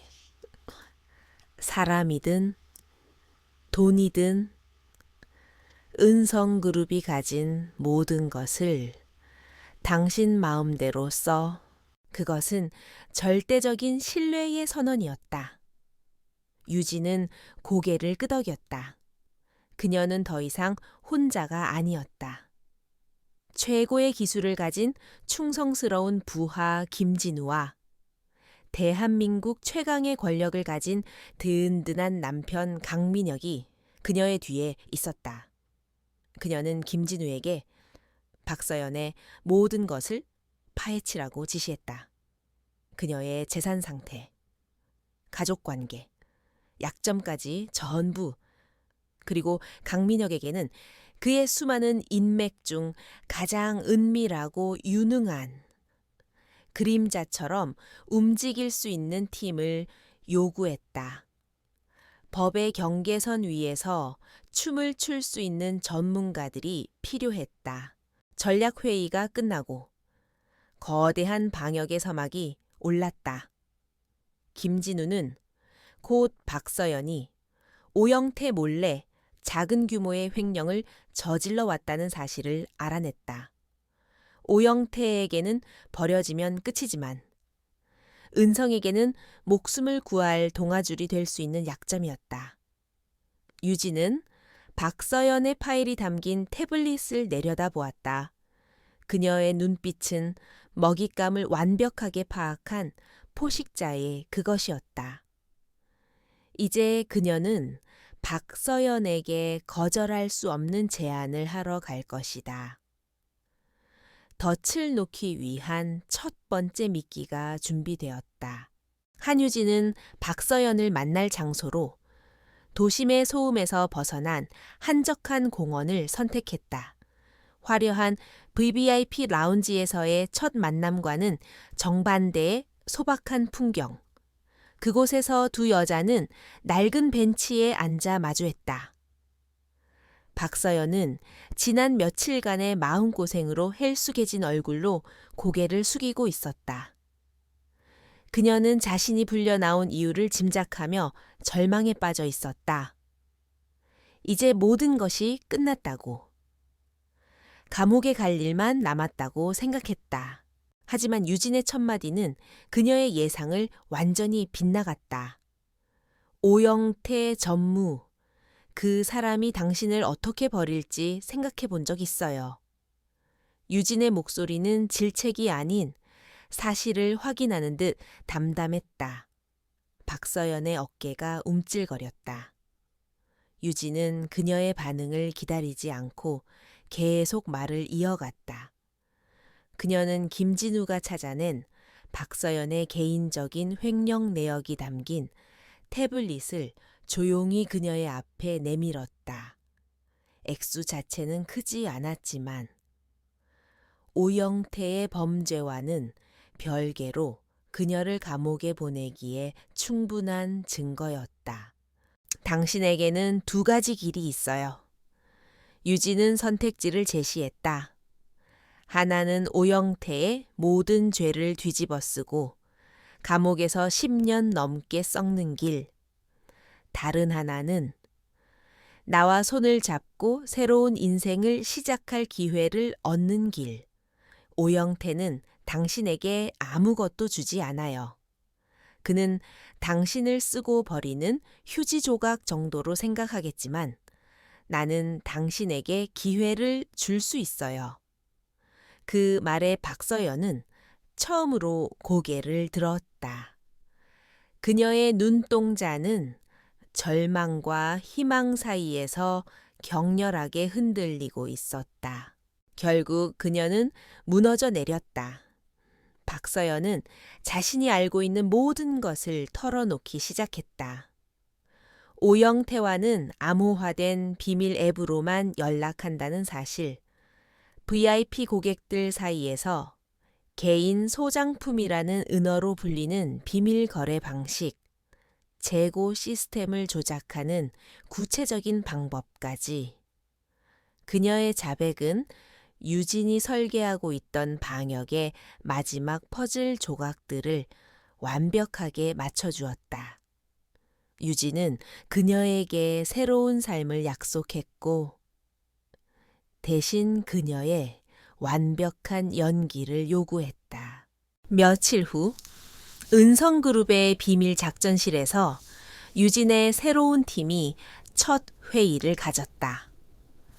강민혁이 보낸 인물은 그의 가장 신뢰하는 비서실장이자 전직 국정원 요원 출신인 안정훈이었다. 그는 어떤 역할이든 완벽하게 소화해내는 변신의 귀재였다. 유진은 그에게 제이안이라는 새로운 신분을 부여했다. 최근 암호화폐로 수천억 원대의 돈방석에 앉았지만 그 출처가 불분명해 세탁이 필요한 신흥 부자. 그것이 그의 역할이었다. 김진우는 며칠 밤을 새워 제이안의 완벽한 디지털 신분을 창조했다. SNS에는 허세 가득한 사진들이 넘쳐났고 해외 언론사에는 그의 성공 신화를 다룬 가짜 기사들이 심어졌다. 강민혁은 작전을 위해 자신의 한정판 슈퍼카와 수십억 원짜리 시계를 아낌없이 내주었다. 안정훈은 거울 앞에서 수없이 연습하며 오만하고 돈 냄새를 풍기는 제이안으로 완벽하게 변신했다. 모든 준비는 끝났다. 제이안 안정훈은 요란한 배기음을 울리는 슈퍼카를 타고 은성백화점 앞에 나타났다. 그의 등장은 그 자체로 하나의 쇼였다. 머리부터 발끝까지 최고급 명품을 휘감은 그는 마치 백화점 전체를 사버릴 듯한 기세로 안으로 들어섰다. 그는 일부러 시끄럽게 행동하며 주변의 이목을 끌었고 가장 높은 책임자를 당장 불러오라며 소란을 피웠다. 유진의 계획대로 정직에서 임시 복귀한 박서연 매니저가 그를 응대하기 위해 나섰다. VVIP 전용 쇼핑룸 안정훈은 박서연이 추천하는 물건들을 지루하다는 듯 훑어보며 수억 원어치를 아무렇지도 않게 구매했다. 그의 씀씀이는 박서연조차 혀를 내두를 정도였다. 충분히 신뢰를 쌓았다고 판단한 순간 안정훈은 본격적으로 미끼를 던지기 시작했다. 그는 목소리를 낮추며 불평하듯 말했다. 이런 공식적인 거래는 너무 귀찮아. 세금 문제도 그렇고, 혹시 당신네들 목록에 없는 개인 소장품 같은 건 취급 안 하나. 박서연은 유진과 약속한 대로 당황하며 망설이는 연기를 펼쳤다. 손님, 그게 무슨 말씀이신지. 그녀의 어색한 연기에 안정훈은 피식 웃으며 자신의 스마트폰을 내밀었다. 화면에는 세상에 단 몇 점밖에 존재하지 않는다는 희귀 시계 사진이 떠 있었다. 이 시계 구해줄 수 있나? 가격은 시장가의 2배를 현금으로 주지. 당신 개인 수고비도 두둑하게 챙겨주고. 그의 제안은 거부할 수 없을 만큼 매력적이고 위험했다. 박서연은 잠시 고민하는 척하다가 자신 혼자 결정할 수 있는 문제가 아니라며 정중하게 거절의 뜻을 내비쳤다. 안정훈은 아쉽다는 듯 어깨를 으쓱하며 명함 한 장을 던져주고는 자리를 떴다. 마음 바뀌면 연락하라고. 난 기다리는 거 별로 안 좋아하니까.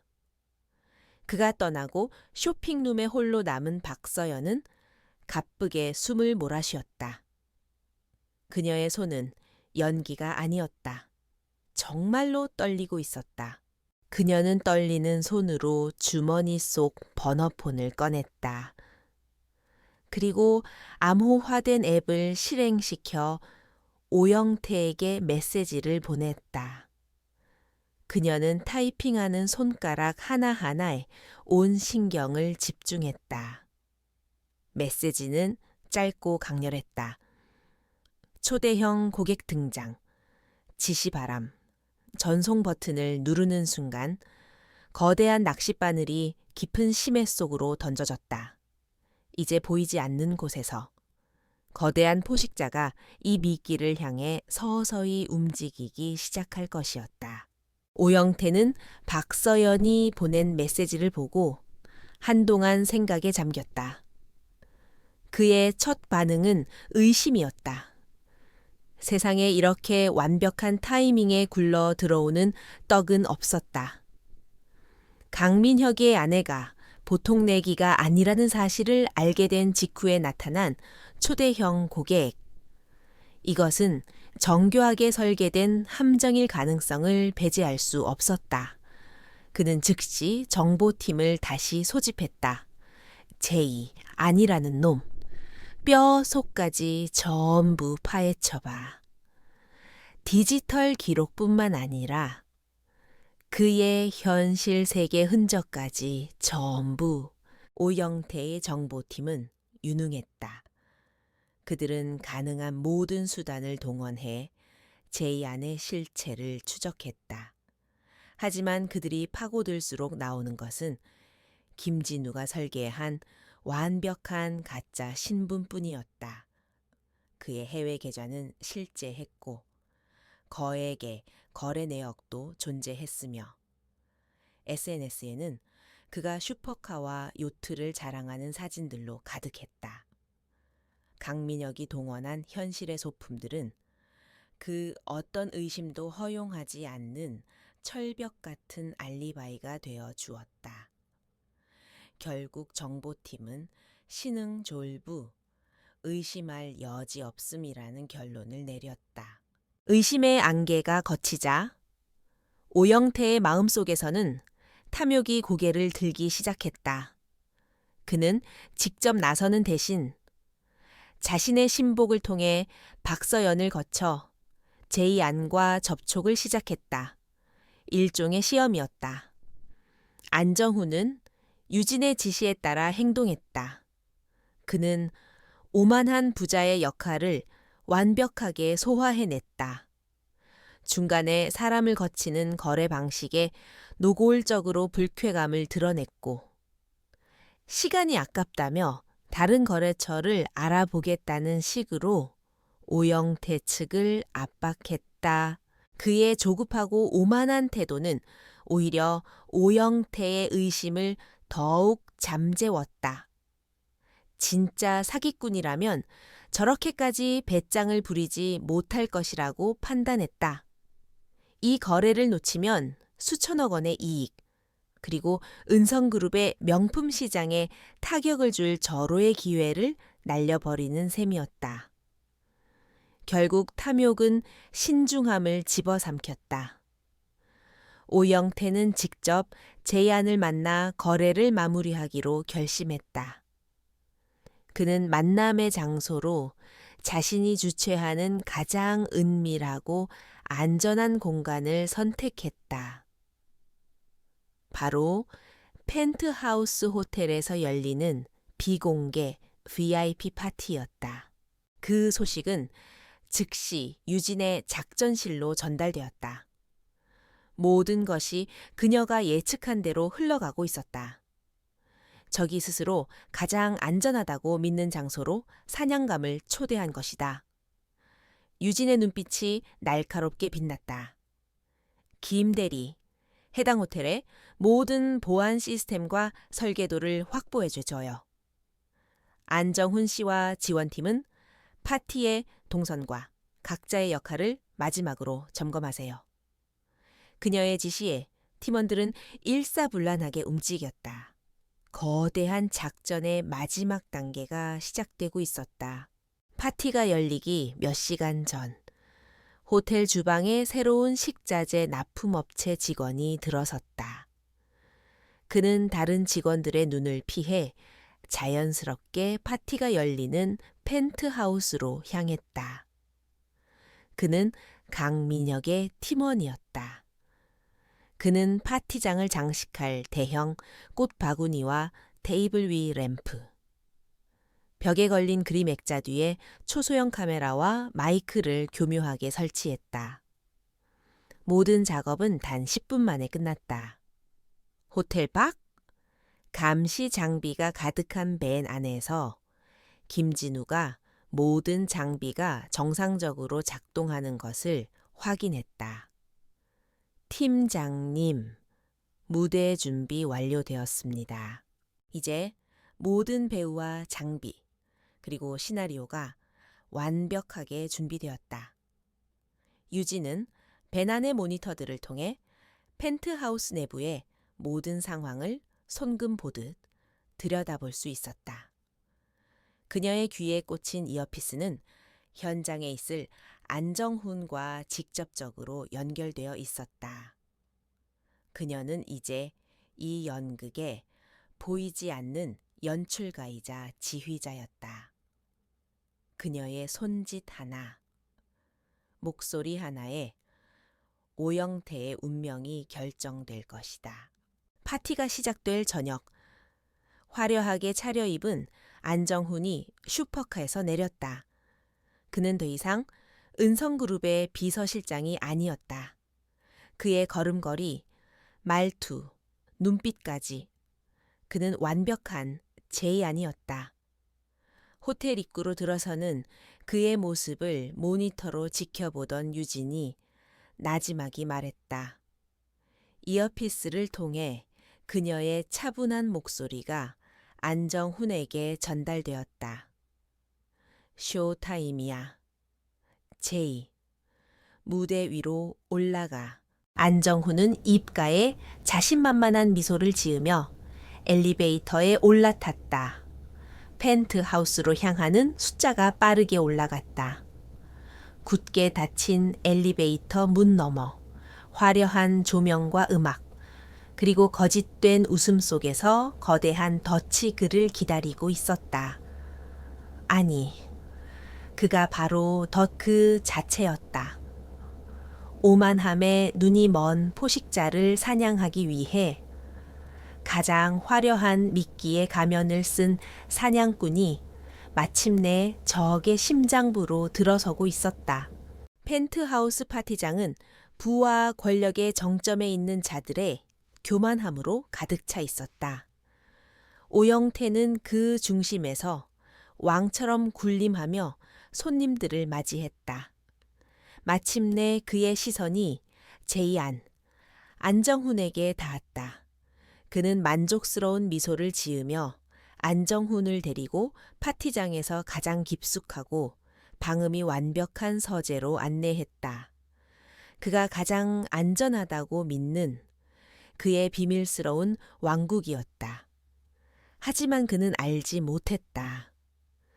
그 방의 모든 벽과 가구가 지금 그를 지켜보는 유진의 눈과 귀가 되어 있다는 사실을 서재에 단둘이 남게 되자 오영태는 본색을 드러냈다.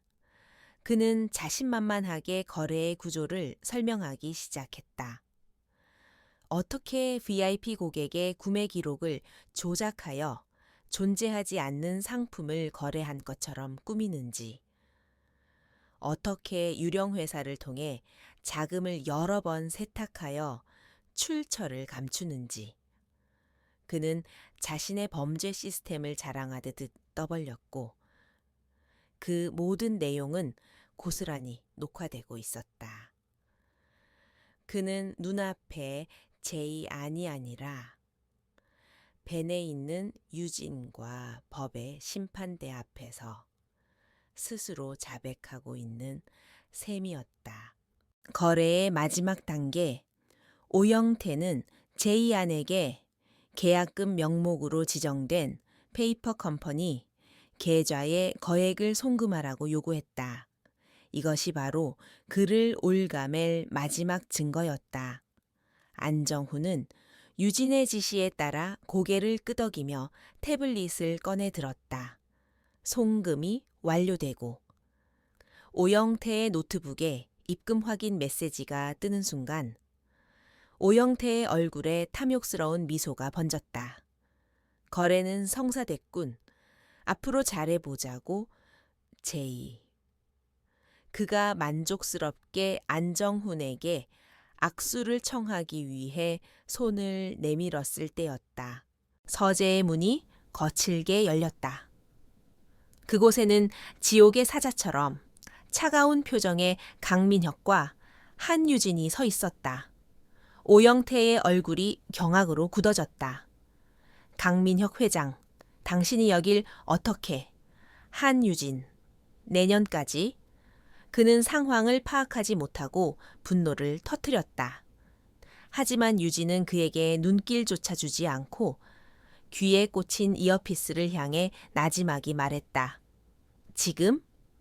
그 순간 파티장을 가득 채우던 화려한 음악이 끊겼다. 파티장의 모든 대형 스크린의 예술 작품 대신 방금 전 서재에서 오영태가 나누던 대화 내용이 자막과 함께 상영되기 시작했다. 그의 목소리가, 그의 범죄 계획이 파티에 참석한 모든 VIP들의 귀에 생생하게 울려 퍼졌다. 스크린은 이내 오영태의 자금 세탁 흐름을 정리한 도표와 그가 박서연에게 한유진을 모함하라고 지시했던 녹취록까지 남김없이 폭로했다. 파티장은 충격과 경악으로 얼어붙었다. 오영태는 창백해진 얼굴로 스크린과 유진을 번갈아 쳐다보았다. 그의 오만했던 얼굴이 공포로 일그러지기 시작했다. 그때 유진이 조용히 그에게 다가갔다. 그녀의 목소리는 얼음처럼 차가웠다. 오랜만이군요. 오영태 전무. 몇 년 전 내가 당신네 그룹 자회사를 감사했을 때 당신의 이름을 본 기억이 나는군요.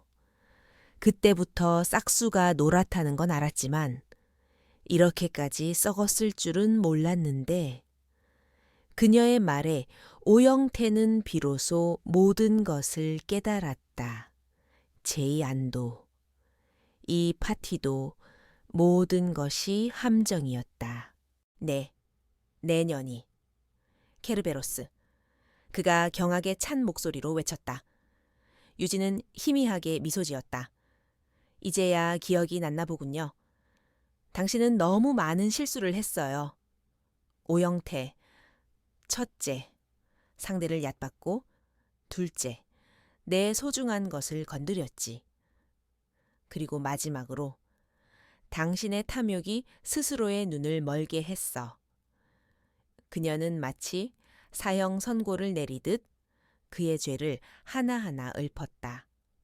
그녀의 논리적인 반박 앞에 오영태는 단 한마디도 대꾸하지 못했다. 그의 모든 것이 무너져 내렸다. 그가 쌓아 올린 부와 명예, 그리고 자존심까지. 모든 것이 한순간에 잿더미가 되었다. 그는 무릎을 꿇고 강민혁에게 빌기 시작했다. 회장님, 제가 잘못했습니다. 제발 한 번만. 하지만 강민혁은 경멸의 시선으로 그를 내려다볼 뿐이었다. 그의 아내를 모욕하고 위협한 자에게 베풀 자비는 없었다. 그 순간 펜트하우스의 문이 활짝 열리며 검사와 수사관들이 들이닥쳤다. 유진이 미리 연락해둔 법의 집행자들이었다. 수사관들이 다가와 오영태의 팔에 차가운 수갑을 채웠다. 그는 믿을 수 없다는 듯 멍한 표정으로 자신의 손목을 내려다보았다. 파티에 참석했던 그의 공범들도 속수무책으로 체포되었다. 화려했던 심판의 밤은 그렇게 막을 내리고 있었다. 아수라장이 된 파티장 한가운데 유진과 민혁은 서로를 마주보며 조용히 서 있었다. 복수는 끝났고 정의는 실현되었다. 잠들었던 지옥의 파수견. 케르베로스가 마침내 자신의 임무를 완수했다. 심판의 밤이 지나가고 대한민국은 발칵 뒤집혔다. 해진 게이트로 명명된 이 사건은 그 다음 날 모든 뉴스 헤드라인을 장식했다. 오영태 전무가 주최한 비밀 VIP 파티에서 벌어진 대규모 비자금 세탁 현장이 급습당했으며 그 중심에는 은성그룹의 강민혁 회장과 그의 아내가 있었다는 사실이 알려지자 대중의 관심은 폭발했다.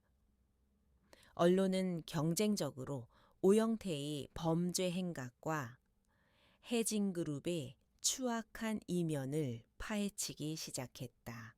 그 파장은 즉시 금융시장을 강타했다. 다음 날 주식시장이 열리자마자 해진그룹의 주가는 개장과 동시에 하한가로 곤두박질쳤다. 지난 몇 년간 오영태가 거짓된 실적과 비자금으로 쌓아 올린 모래성은 파도가 밀려오자 순식간에 무너져 내렸다.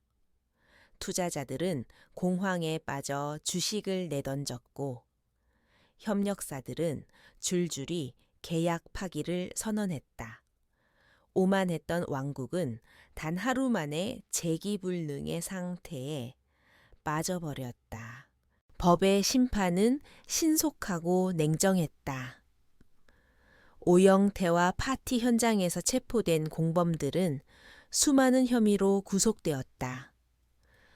오만함에 빠져 있던 오영태는 묵비권을 행사하며 버텼지만 유진이 확보한 증거는 너무나도 명백하고 방대했다. 반면 박서연은 유진과의 약속대로 수사에 적극적으로 협조했다. 그녀는 검찰 조사실에 앉아 자신이 알고 있는 모든 것을 차분하게 진술했다. 더 이상 오만하지도 두렵지도 않은, 그저 자신의 죗값을 받아들이려는 담담한 얼굴이었다. 유진은 변호사를 통해 그녀가 정상 참작을 받을 수 있도록 도왔다. 박서연은 모든 것을 잃었지만 감옥에서 몇 년을 보낸 뒤 새로운 삶을 시작할 수 있는 최소한의 기회는 얻게 되었다. 그것이 유진이 그녀에게 약속했던 것이었다. 복수가 아닌 정의. 파멸이 아닌 갱생의 기회. 그녀는 오영태와는 다른 길을 선택했다. 세간의 관심은 점차 사건의 중심에 있는 한유진에게로 쏠렸다. 처음에는 그저 강민혁 회장의 베일에 쌓인 아내 정도로 묘사되던 그녀의 정체에 대해 재계와 법조계에서 익명의 증언들이 터져 나오기 시작했다. 과거 기업 감사계에서 케르베로스라 불리며 부패한 기업들을 공포에 떨게 했던 전설적인 인물이 바로 그녀였다는 사실이 밝혀졌다. 이야기는 남편을 위한 아내의 복수극에서 잠들어 있던 정의의 여신이 부활한 서사로 바뀌어갔다. 언론사들은 그녀와의 인터뷰를 위해 천문학적인 액수를 제시하며 연락을 시도했지만 유진은 모든 것을 거절하고 세상의 소음으로부터 자신을 차단했다. 그녀는 유명세를 원하지 않았다. 그녀가 원했던 것은 오직 무너진 정의를 바로 세우는 것뿐이었다. 그녀와 강민혁은 집 거실에서 마치 다른 세상의 이야기인 양 TV를 통해 자신들이 일으킨 폭풍의 결과를 지켜볼 뿐이었다. 강민혁은 조용히 뉴스를 보고 있는 아내의 어깨를 감싸 안았다. 그의 눈에는 자랑스러움과 존경심이 가득했다. 당신이 해냈어. 유진아, 당신은 언제나 나보다 강하고 현명해. 그의 말에 유진은 희미하게 미소 지으며 그의 품에 기댔다. 우리 함께 해낸 거죠. 당신이 없었다면 시작도 못했을 거예요. 그들의 사이에는 승자의 환호 대신 모든 것을 함께 이겨낸 동지의 깊은 유대감이 흐르고 있었다. 시간이 흘러 최종 판결이 내려졌다. 오영태는 수십 년의 중형을 선고받았고 그의 범죄에 가담했던 이들 역시 각자의 죄값을 치르게 되었다. 해진그룹은 몰락의 길을 걷다 결국 다른 기업에 인수되며 역사의 뒤양일로 사라졌다. 거대했던 악의 왕국은 완전히 붕괴했다. 유진은 판결 소식을 전하는 뉴스를 마지막으로 TV를 껐다. 시끄러웠던 세상의 소음이 사라지고 그들의 공간에는 다시 평화로운 정적이 찾아왔다. 진정한 승리는 바로 그 고요함 속에 있었다.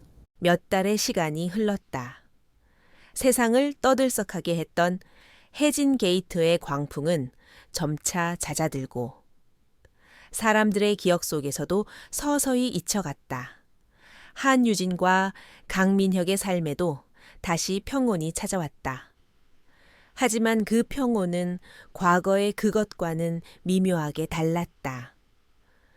폭풍우를 함께 헤쳐나온 후 두 사람의 관계는 단순한 부부를 넘어 서로의 가장 든든한 전우이자 동반자로서 더욱 깊고 단단해져 있었다. 어느 주말 오후 두 사람은 정원이 보이는 테라스에 앉아 따뜻한 차를 마시고 있었다. 유진은 더 이상 자신의 모습을 감추려 애쓰지 않았다. 그녀의 얼굴에는 과거의 익명성을 그리워하는 기색 대신 모든 것을 겪어낸 자의 평온함과 자신감이 자리 잡고 있었다. 강민혁은 그런 아내를 사랑스럽다는 듯 바라보며 말했다. 아직도 재계에서는 케르베로스의 전설이 회자되고 있어. 다들 당신이 언제 다시 나타날지 궁금해하더군. 그의 말에 유진은 찻잔을 내려놓으며 부드럽게 미소 지었다. 그럴 일은 없을 거예요. 케르베로스는 과거의 이름일 뿐이니까요. 전 이제 심판자가 아니라 길을 안내하는 사람이 되고 싶어요. 그녀는 지난 몇 달간 깊이 생각해온 자신의 새로운 계획을 남편에게 털어놓았다.